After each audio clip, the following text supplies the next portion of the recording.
Opialare okulare, opialare okulare, lare okulare,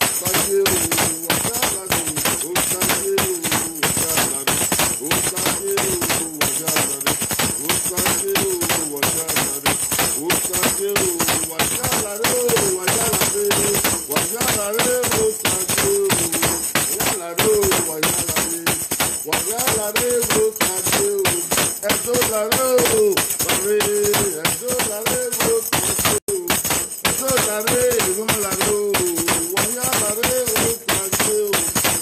okulare, Osageo, wahialare, Osageo, wahialare, Osageo, wahialare, wahialare, Osageo, wahialare, wahialare, wahialare, Osageo, wahialare, okulare, wahialare, Osageo, omobalare, omobalare, wahialare, Osageo, okulare, Osageo.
Manta, wahialaru, wahialare, ege irun ogedu,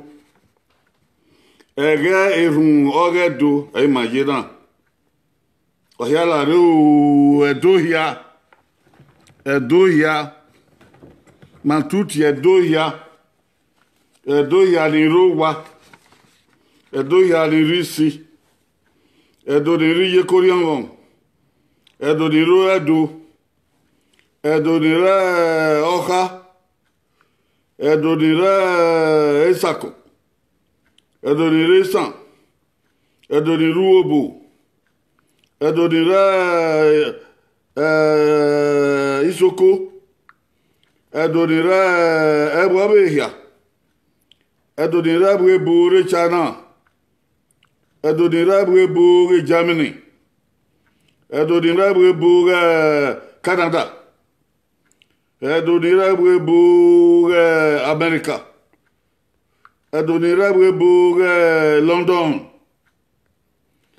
Edo ni rabwe boge Russia.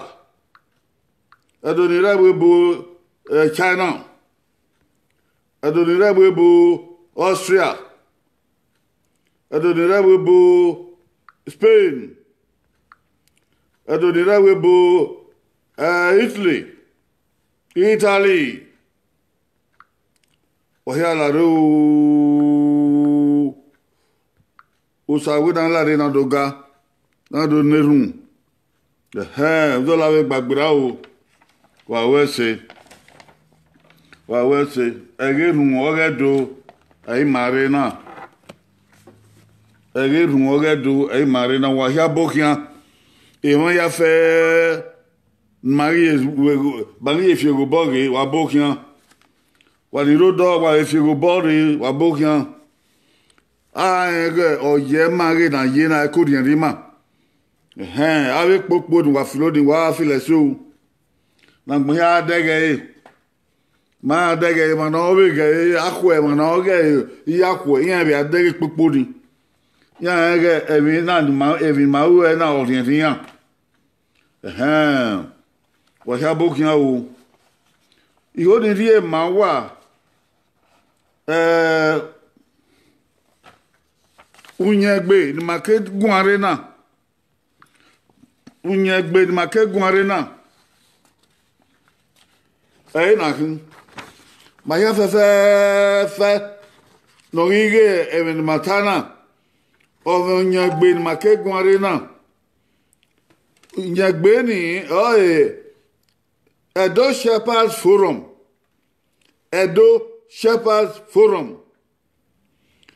ina yo ni ka ya ri la dian ban oni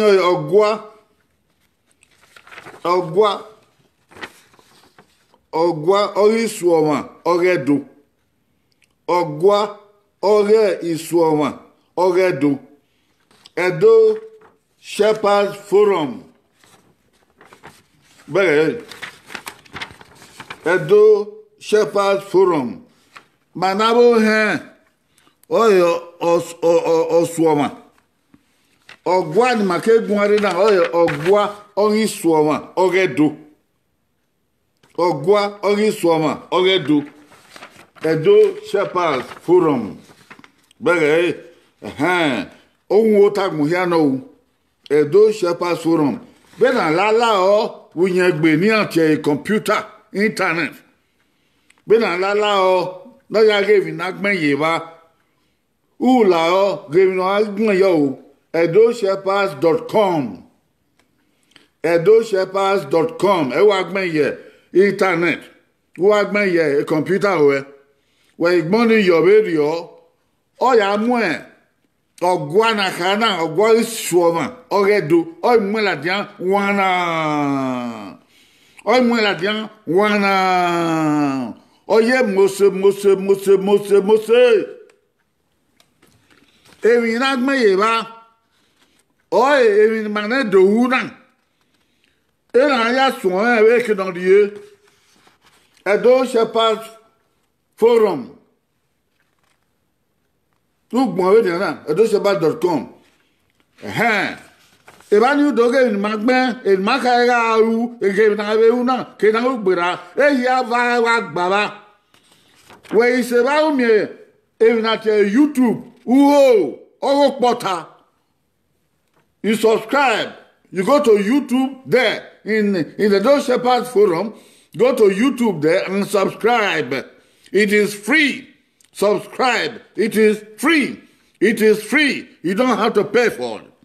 Just subscribe to make our work solid, to show that we have a good audience. We have people who are watching this. You have to subscribe so that you can be counted. You can be counted as people who like it. Please do so. And tell your family, your friends to do so. Subscribe. You press on it. Ogwa ori suoma oredo. Ogwa isuoma oredo na be na taraban ugbon ye unyegbe orebu edoshepherds.com edoshepherds.com we gbon unyegbe orebu wa dere video ugbon yo edoshepherds.com olo la di anwana o la di anwana we ikabo ge we mweve on your subscribe we mweve aha sayo ahiro yo we mweve on your subscribe who you bop your can agbon you subscribe why you bop your abi kawe ba even no ka ero duma even no ka ero duma yan ipion subscribe ebo we ka ba sun oreva no ka duma wa filipopo yo what's wa have an ta wa re mia o Edo Shepherds Forum edoshepherds.com we ya pion no ebo make na ka we ba sun albanonge bo ka we basum to albanonge bo ka ma ki ma basum no ge do ga ma e ya ki o wa we se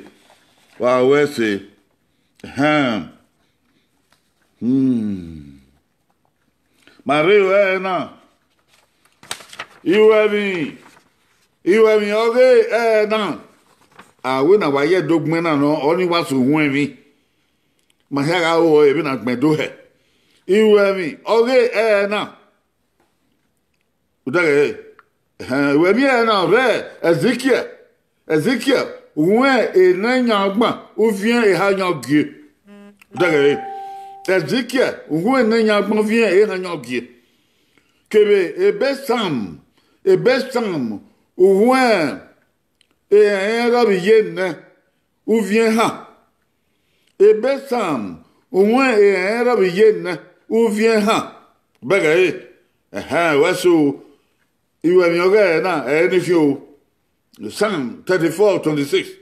I mean, Ezekiel 34:26. Psalm 72:6. Waso ebinagma iba e ma tie na. Why die ho? Hey, what die ho? Psalm 72:6. E Psalm 1 e era biye na ou vient ha dans e benon wa ka e no nyame so lo boa ora to boy etuore yebe amen no ruwin ya fe ki una gbe ki una magbe o sale ba to boy etuore nya ohun ihun ya fe zebe na metore yan hu o nyere unwa mo ori ve wa unwa mo agosa ori ve wa ofun egbe igba o so bagbon ya ofun egbe o igba o bagbon ya zebe na uki iruga nwo tagbon no yan so ba to boy zebe na metore nya ihun agben ke na magben re Unwa mo ori sagbon yabo ofuwe gba ori sagbon yabo zebe na uki irugba wo tagbon agawe ati Ezekiel ohun na nya ogbon ou vient ihenya gie Ezekiel agani ngare o soro boga mo ehe ya fe no lega ma ye ya kin no banima ame oga fian gbe ora ro yo igba ebo ya kege afian gbe ame oga fian gbe ora ro yo gba o tebo ya kege Emewe do nya usalubu na ki o.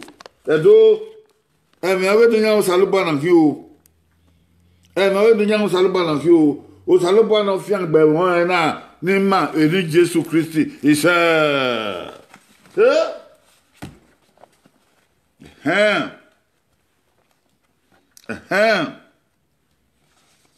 Ukane oga dene Ukane oge na evi na agwa ka ni ukane oge na oye afiangbe raro yo afiangbe raro oyoyo afiangbe oraro oyoyo afiangbo wuwe oraro oyoyo Afiangbori me oraro oyoyo. Afiangbori ma oraro oyoyo. Onye ukame oredene yatame ewa ya fe yatame edo ya fe yatame egbe yatame ibogbo yatame idunwu yatame ebo yatame izagbo ya tame no la ukame oge ni manedo ukame oge na ni manedo ai afiangbe ogaro oyoyo afiangbe we ogaro oyoyo afiangbe me ogaro oyoyo come afiangbe ma ogaro oyoyo Edona water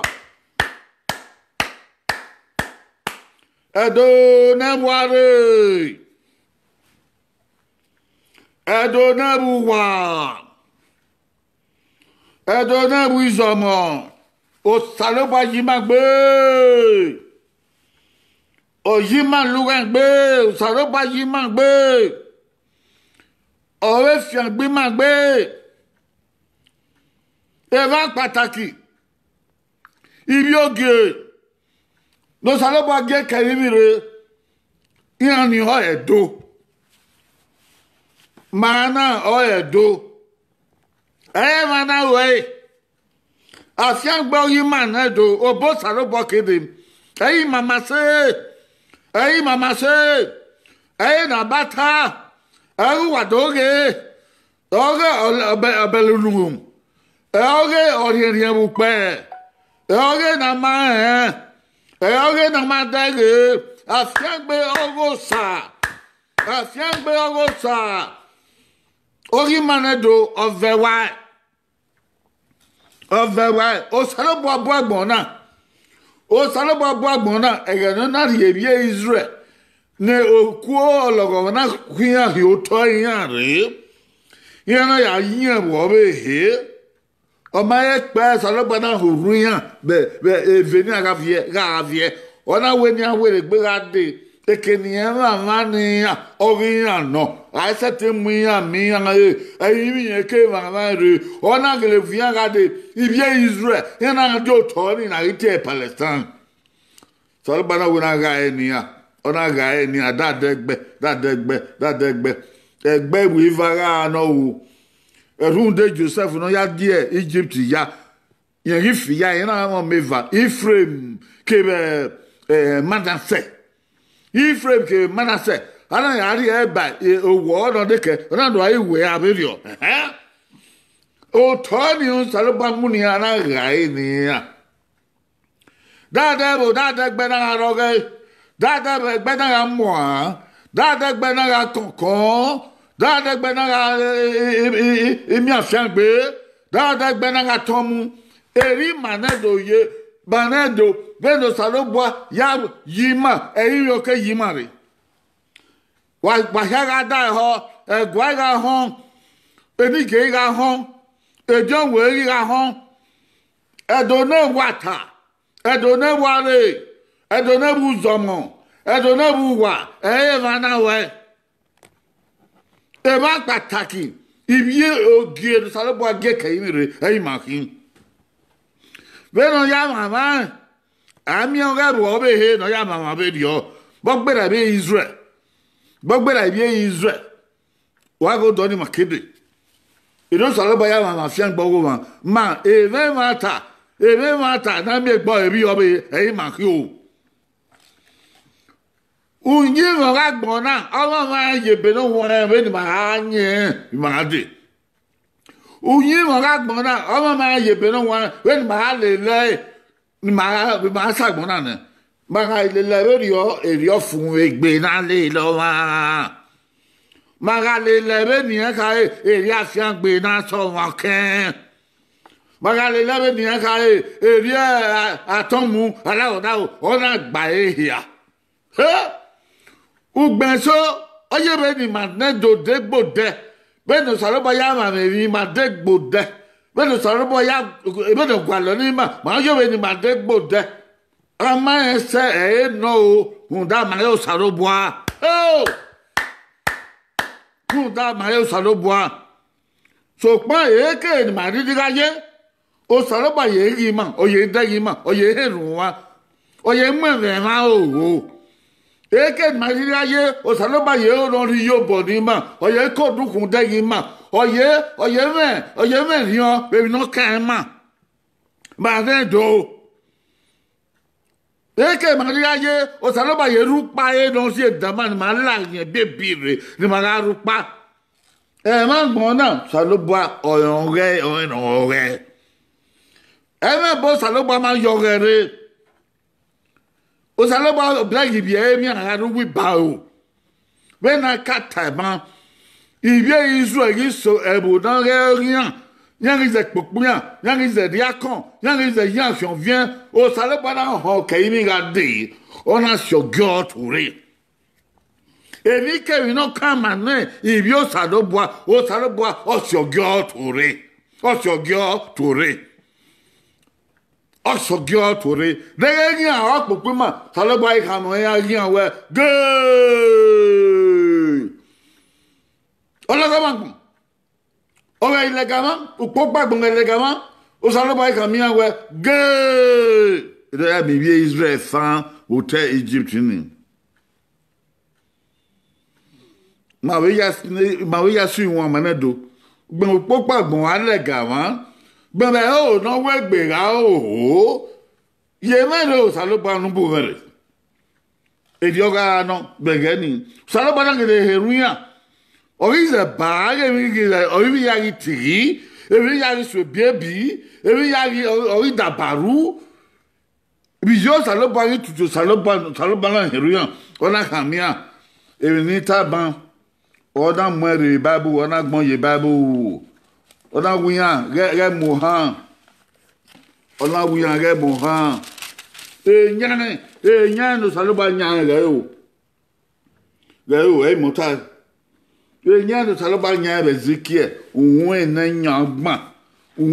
nyagba ou vient hanyogi oreban e mati ban o wi ngare no saloba gare ngare yen adora menya wo tagun ya kuwe wa ni me kegi na lega wa ame ofun egbe oga fi agbe oga ro yan wo tagun ya ko na make na ma e ya ga e ko ga fun ya ga se yo bo se yo we ya ga ma ba gbon ya ga tomu ya ga fi agbe ya ga konkon ya ga ve wa ya ga mu so ya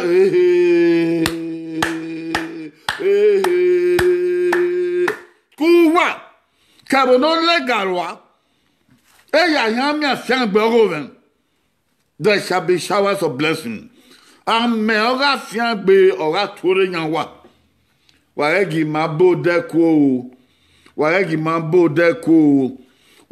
ma afian koda o no saloboa waregi ma afian koda o no saloboa o wari manedo Uwagi manedo edonori yekoriomo edonoro edonore yafe wagegi maru legbera osa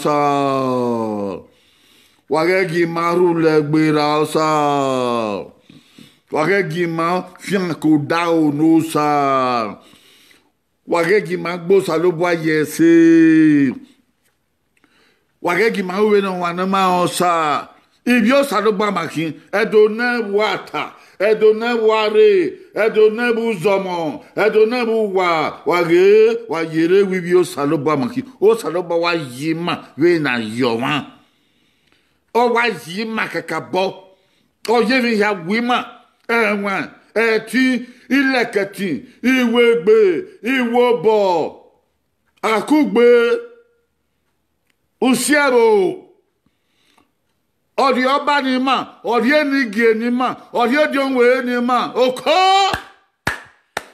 Ebe no ni.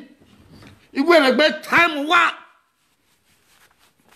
O saloba wa yima. O wa yima no wa ma gbon mu ni ma bo. O saloba wa yima no de do. O na wa ma gbon mu yima bo. Asiagbe ya wa gba. Ona eti, ona ileketi, ona enwan. Ona iyemi, ona iwegbe, ona iwobo, oko?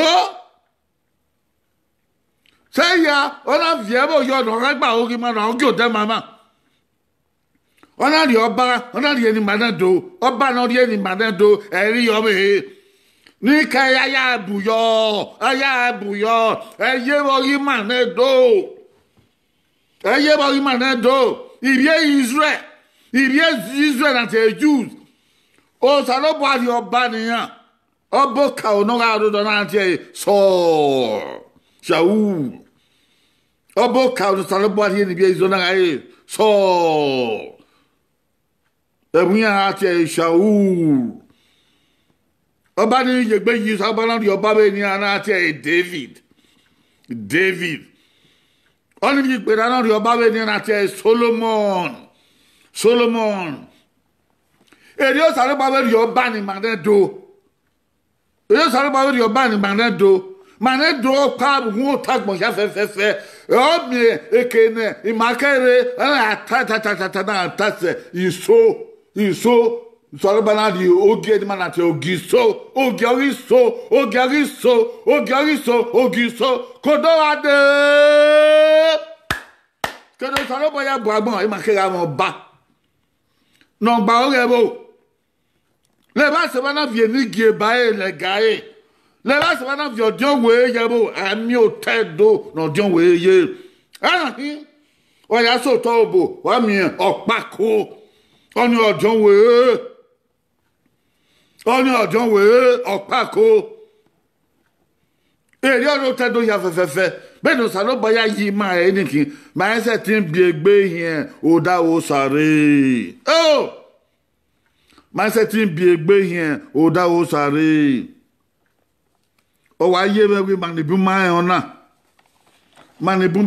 okay o ye me we e ma so o ba ho na fuwe e so aho na wa ti ye na gboligi e so aho na wa ye jogege badima e so aho na ya son ya van chanson e so aho na tiotigi yebo e so aho na se monta na to hoge e so ye ho na te na ti ye kae e so o keke na se e na wa na we na ewu e so yan iri ogo na dion e so yan iri ogo ne la e so yan iri ogo ni ye e so yan ile lupo wagbon ogo e ma to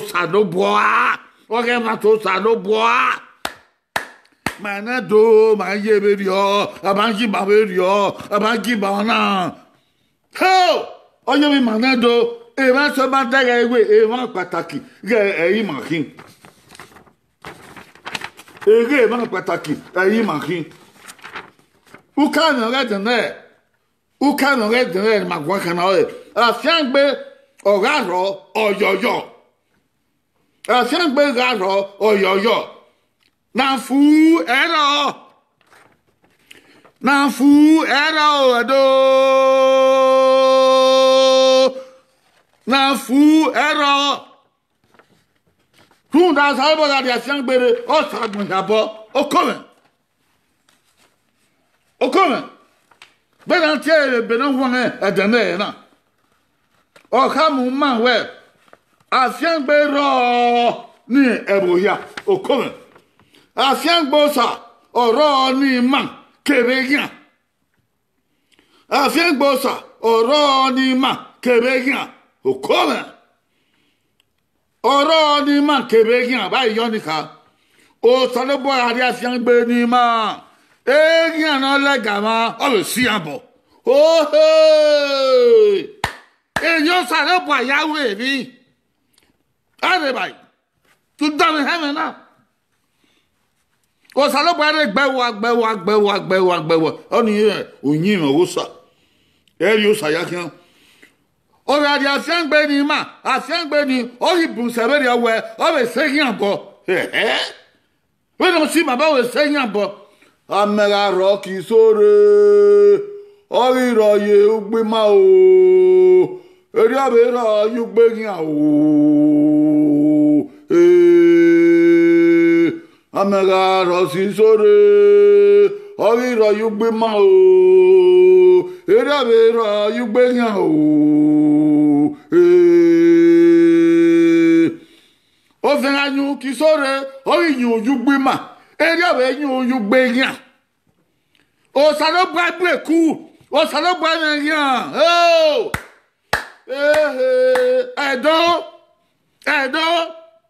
Edo wari feko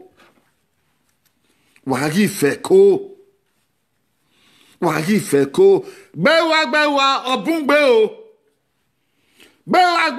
obungbe o uma jangun egbera obungbe o he come uma jangun egbera obungbe o afiangbe o saro ni ma kebe egian afiangbe o sa oro ni ma ya fe o si ma ya fe obo kebe egian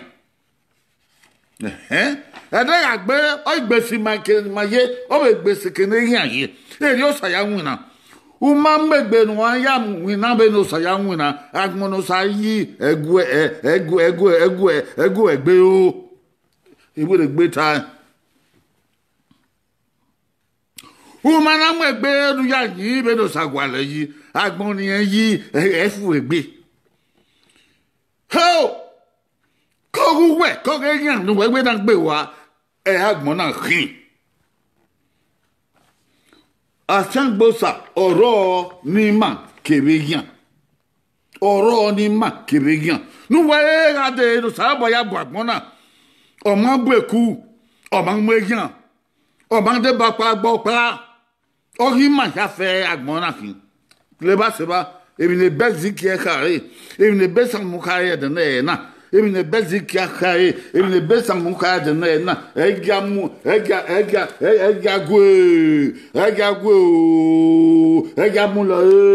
gebi no sakare.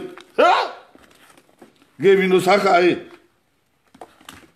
Ora ka ibi so lo ba ngo. Ora re logo yente.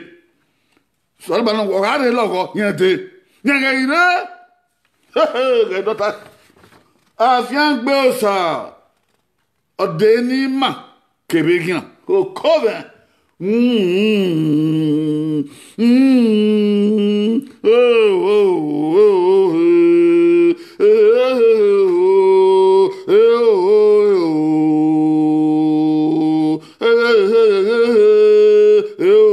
Rio saye afian gbosa odeni ma kebegian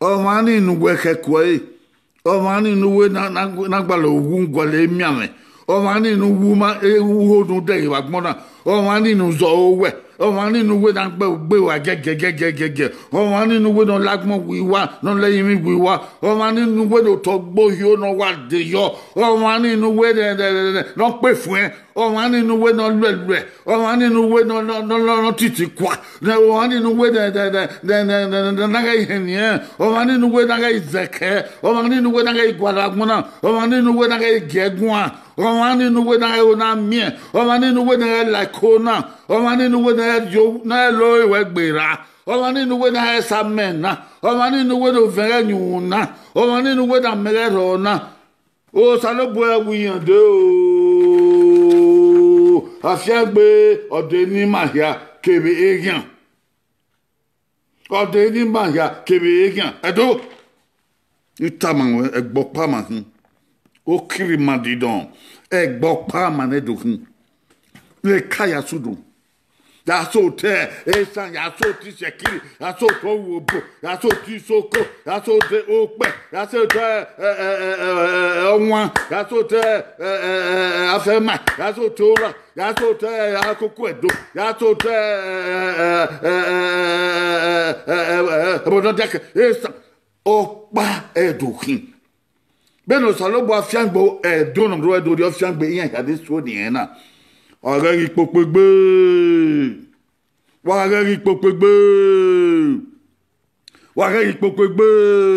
okove wagari popegbe ukame ore dene oe usalobwa afiangbe orosa oro de oyoyo afiangbo sagaro oyoyo oyaro oyoyo Oro sigbi ma ya fefefe. Egbi ma ya fefefe. Kedon ose. que dans les gens, à Fiangbo sa dénima. Au Cabero, que rien n'y a dit. À Fiangbo sa caro ni ma. Que rien, que rien n'y a dit. Au Kekena, à Fiangbo sa, au Yebe dénima. Que rien. Man, que rien. Ou au rien, ou ça rien. Oh! Elles en ont l'air, rien. Oh non, rien. Amenora, rien. O venonu, rien. O comment? Hi, saluba wesu. Saluba wesu. Bo hazen manago megbe. Bo hazen manana yakon adegbe, ayakon adegbe, manya gbona. O saluba no yan, o wen radi asangbere, o wo sabon yabo. O ye wo, o ma ye wo, o sabon yabo. Que fait? Qui est mi? Kalao dao. Katomu. Ki yobo. Kawahueme. Keti. Ki wegbe. Ki leketi. Ho, katomu. O salobo adiro sagmu yabo. E bobere manya. Ama webo. Ogu masimi otosimi kun. Oh! Mi mana. Edone ware. Edone buzomu.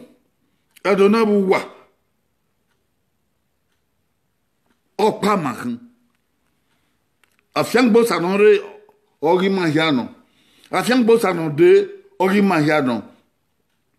Governor Robera. Uka ma we bo kianteme. Governor Robiyo. Uka ma we obo kianteme. Egbo pa mahin. Magaya kon ri egbe oye mama onsa. Ibyo salo pa mahin. No Yesu eru wabuma. Maga ya gbona pa yin so mi ma pa. Re so ma we obo mama osa. Awe et ori ma pa ara hon. Na ge he go ma we hi mama osa.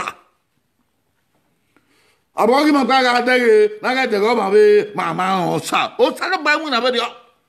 E come. Uru pa ya fe do sa ba me ori ma ya no. Ma ya de go de.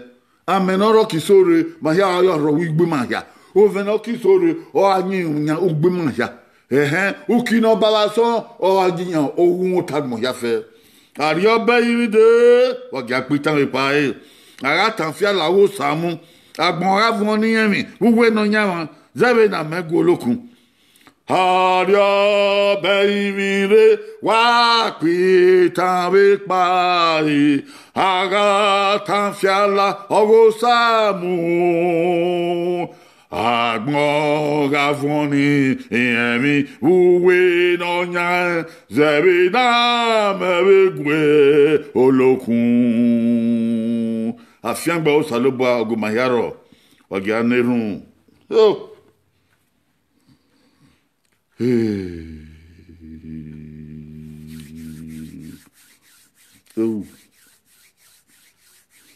Sanira, sanomo, sanoriano juan. Uese, salobuama. O que é dentro é anima. Não we mais afé rio pagbe. Managele rio pagbe. E vamos a dentro o amane.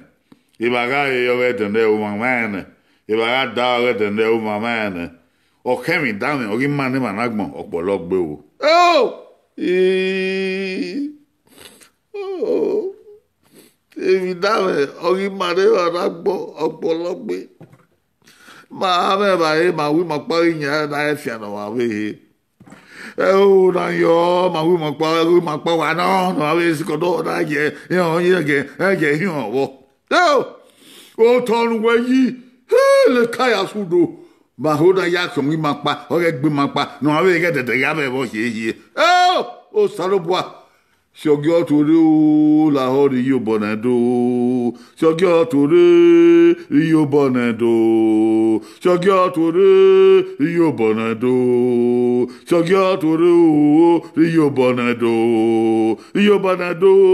la hori yo bonado eduna bo me o yo bonado salobwa re yo bonado la ho mumina do umami magbina he salobwa no wodwa umami magbina he umami onyanga umami popo umami ologo magagbon ukpokpagbon legagbon ya amanye na rubo amanye kina lawo ya ni de ebinu wen we matie na we afian gbe mo we fian gbe ya inu ni mano wa iwo la wo ni yo bonado la ho wezo na do la ho dio fun egbe na do la ho ga na do la ho no si ma ya fe obo o fun egbe rame alago dao ileketi eti iwegbe iwobo mare ya o yemi o wan be he mare ya o bi sikan ko wan be he mare igbo wan be wa gbe ni mare iwe bo ya se ni egbe mare ti hen egbe mare ti ebo ni egbe ni mare igbelegbe mare ju hun ya gbegbe mare ju won ya gbegbe opa makio mare do egbo opa makio salobua ubiera o salobua ubiera o salobua ubiera tando ao uramanado ao ramanado ao ne mayaga deruda ropa edukin ma hu emegbe ma fian megbe ma zedegbe ni ma sa megbe kwa ni ma ramudia kegbe ni ma ramudia negbe ni ma kokura ze ni ma kokura yi ni ma kokura nwa ni ma kokura moa ni ma kokura mekin ni ma kokura commuto ni ma kokura ga ni ma kokura mekin ma me ho so go to saloboa do mugbu na yutedo la ho mugbu na the governor ma o mugbu na ave party abo tu dado tu o tu ye tan no redo mugbu na ni that o tu saloboa itutie wa re o re shogyo to re o ele shogyo to re o no mama ga rebo wa no fun egbe ga rebo wa na menu ka eni o ga fiangbe no ro yebo wa ama oyoyo no si ma ya bo kimban mo mu ma iwe ke man matie eyan no si agbon ya bo no fun egbe ga ro ya ye beri o be do ye be yin fun egbe we wo tag mo na ya ye beri o be di Jesu Christi no nyama isa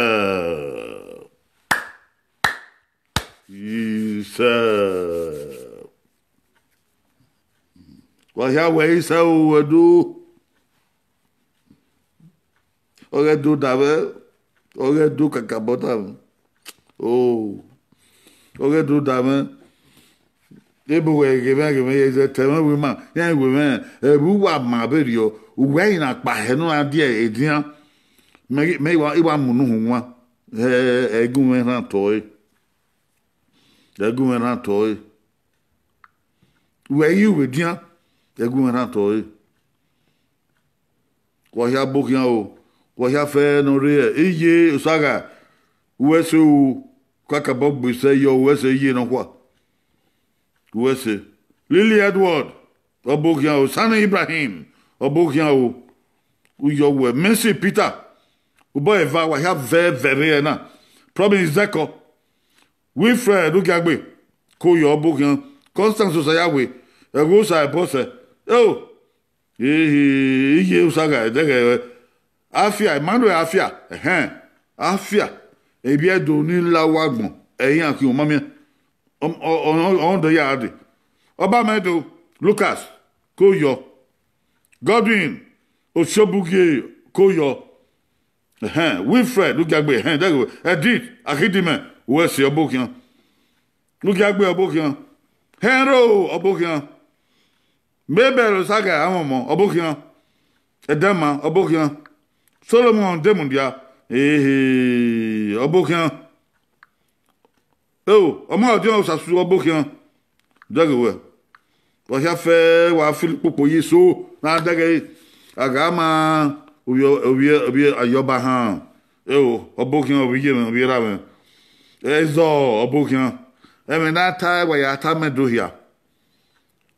medohia Beki wo wa beki utamia gbege mi na ta no de we him na ta na we he yin no salobari ne bishop aga wa no ta na ibe oni ho buwa de wo salobari le hu na do go le ri e ma ibe oni ho buwa we wa eri ono e ma ta no abi agbon no ladian Oba isagbon ko yo obokian.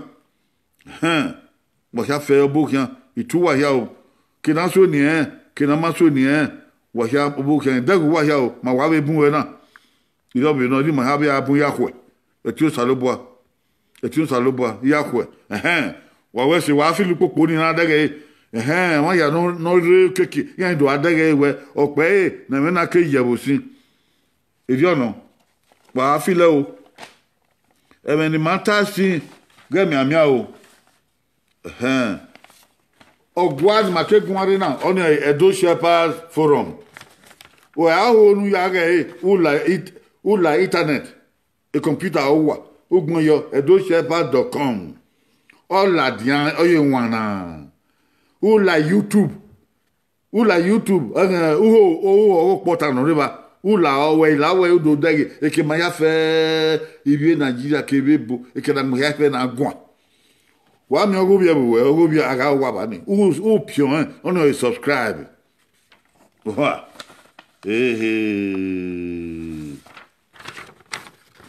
Ogwa iso ma oredo ema ke gwonre na. Ogwa oriso ma oredo manawe pastor abu hen ono o iso ma o na gbon masu oredo. We ila kina kaban ho ni we ila o udo ewire ba na we no mweve ono subscribe mu mweve ayigo mweve awe na ka we basun we oredo gelebun ogelema we mweve who is subscribe if you know ubona isabe ko bona obo ya ho oredo to ga ma o ma ori mafo isa wa we here do ya ko ma ibe megbe yobo sa guwa ya fe ya yu uzola no fo na ore so se ya ma ya rien ore do de ke be na dia you know ma bu ma do be no so lo bo tai do yan there shall be showers of blessing afiangbe owosa o are oyoyo ora suwaba o ora simaba o wa kinyakwe baba o kinyakwe baba wa wen ya do wa wen ya do